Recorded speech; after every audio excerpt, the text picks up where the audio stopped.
From censored files to clear evidence, this is Redacted Realms.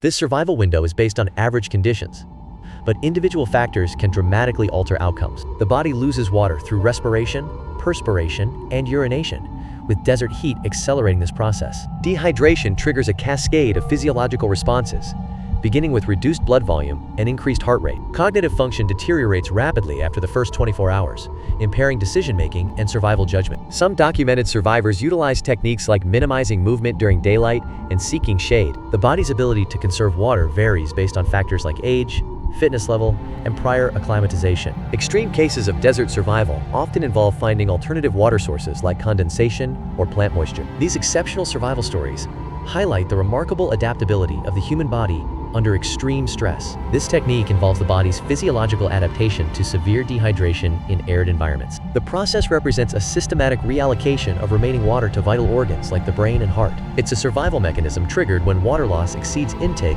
by a critical margin, typically over 10% of body weight. This differs from voluntary fasting.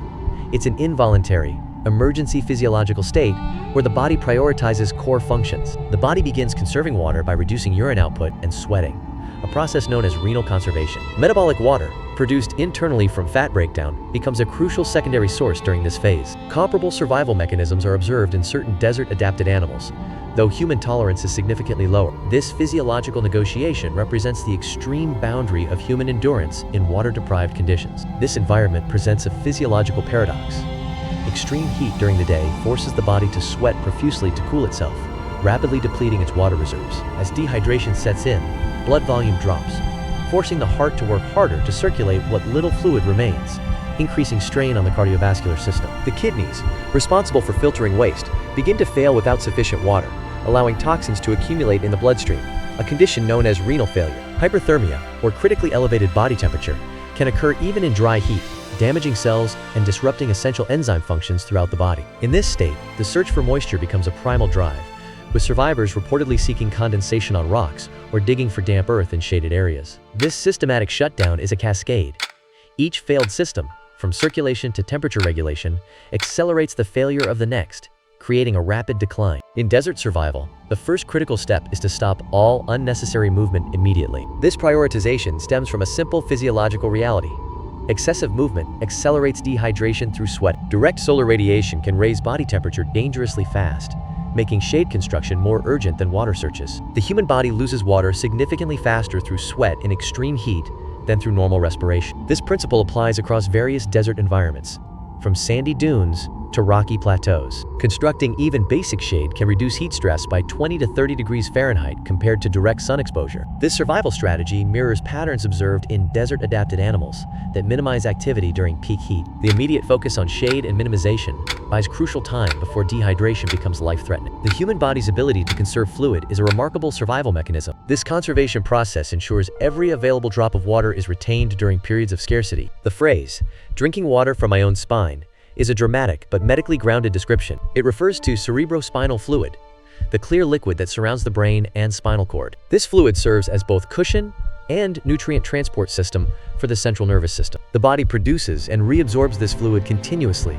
in a carefully regulated cycle. While the phrase suggests extreme desperation, it reflects real biological processes. The body's fluid systems represent complex survival adaptations developed over millennia. Cerebrospinal fluid is a clear, watery substance that circulates around the brain and spinal cord. Its primary functions are to provide cushioning against impacts and to deliver essential nutrients to neural tissues. Accessing this fluid requires precise anatomical knowledge of the spinal column structure. The procedure is typically performed in sterile medical settings by trained professionals using specialized equipment. Outside such controlled environments, any attempt carries an extremely high risk of infection or permanent nerve damage. In a theoretical survival scenario, the knowledge barrier makes successful access by an untrained individual statistically improbable. The fluid's location deep within the protective spinal canal adds a significant physical barrier to any unauthorized procedure. This combination of required expertise and inherent physical risk defines why such an act remains a dire, last resort concept. The procedure described is a lumbar puncture, a medical technique for accessing cerebrospinal fluid. This fluid surrounds the brain and spinal cord,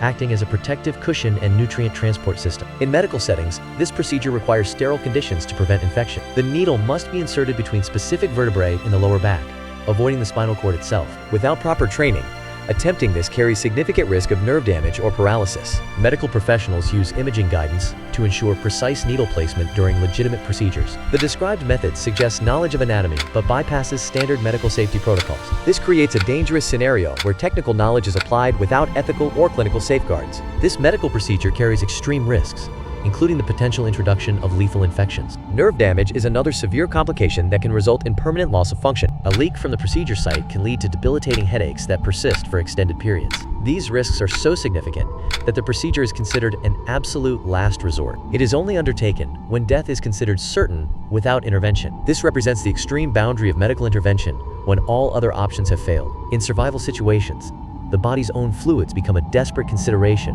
when external sources are unavailable. Urine is sometimes consumed as an emergency measure, but this provides only temporary relief. After 1 or 2 cycles, urine becomes concentrated with waste products, making it counterproductive and potentially harmful. Survival protocols prioritize finding external moisture sources first, such as water from plants or collected dew. Solar stills can condense atmospheric moisture into drinkable water, offering a safer alternative. This hierarchy, external before internal, is a standard principle in wilderness medicine to prevent further dehydration.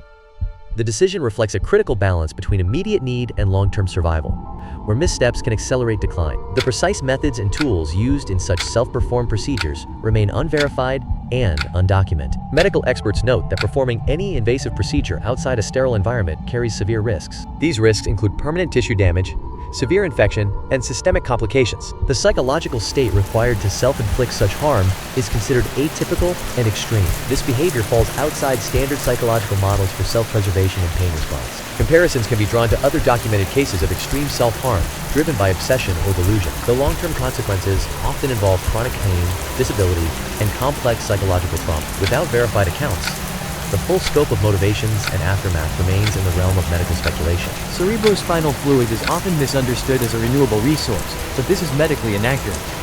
The body produces only about 500 milliliters daily, which is roughly the volume of a standard water bottle. This limited production means it cannot be treated as a reservoir that can be tapped without consequence. Draining this fluid is a dangerous medical procedure, not a sustainable practice. It carries significant risks, including severe headaches, infection, and potential nerve damage. Any relief it might provide is strictly temporary, offering only a brief delay from underlying conditions. This misconception highlights how desperate situations can lead people to grasp at dangerous, non-solutions. In reality, it is a critical bodily fluid for protection and nutrient transport, not a remedy. Survival in extreme conditions is never about a single dramatic act, but rather a complex interplay of factors. Verified long-term survival cases consistently show that prior physical condition provides a crucial foundation. Psychological willpower acts as the mental engine that drives daily survival decisions when physical resources are depleted. Finding external moisture sources, such as dew on plants or fluid from certain vegetation, becomes a critical daily task. Sheer luck with weather patterns can mean the difference between finding shelter from extreme conditions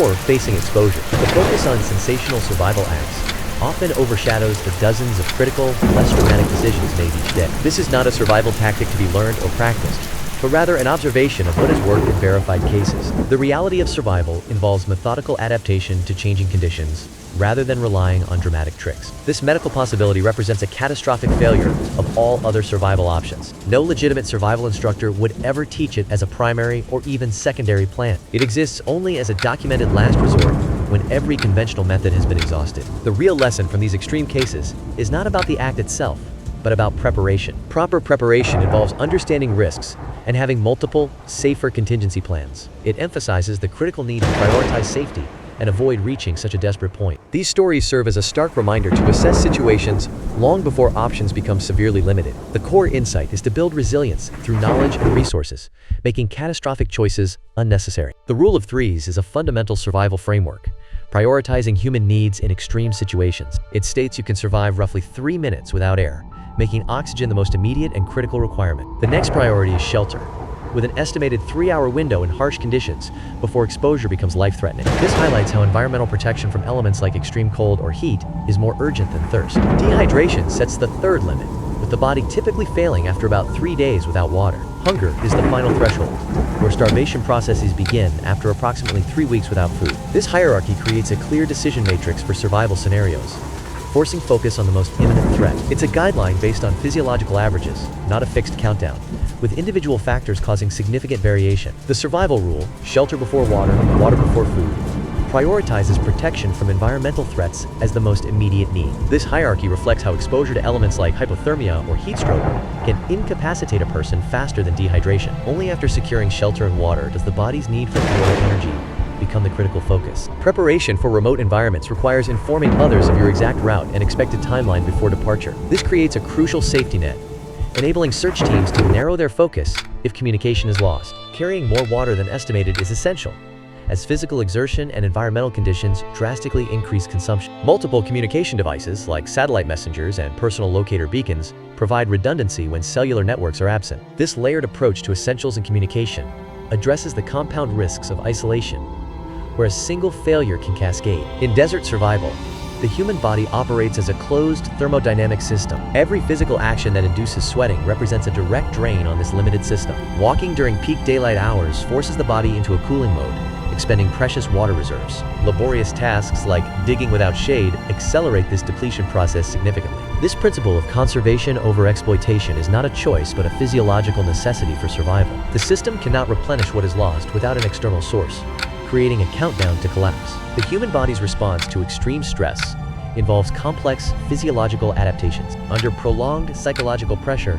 the nervous system can enter sustained states of hypervigilance. This adaptive capacity, while protective in the short term, can lead to long-term health consequences when stress becomes chronic. The body's stress response systems evolved for survival, prioritizing immediate threats over long-term well-being. In toxic relationship dynamics, this biological adaptation can manifest as constant anxiety or emotional numbness. Medical literature documents cases where extreme emotional trauma has produced measurable physical changes. The boundary between psychological stress and physical health is more permeable than commonly understood. Human physiology demonstrates remarkable resilience when pushed to absolute extremes. The critical lesson isn't about specific survival techniques like accessing spinal fluid. It's understanding the sequence of events that would lead someone to consider such extreme measures. This underscores the fundamental survival rule: avoid dangerous situations through careful planning. If caught in an extreme situation, make rational, prioritized decisions. The primary goal becomes conserving the body's most precious resource: water. This conservation must be maintained for as long as humanly possible. These principles apply to various survival scenarios beyond just wilderness situations. If this file opened your eyes, subscribe and open the next case.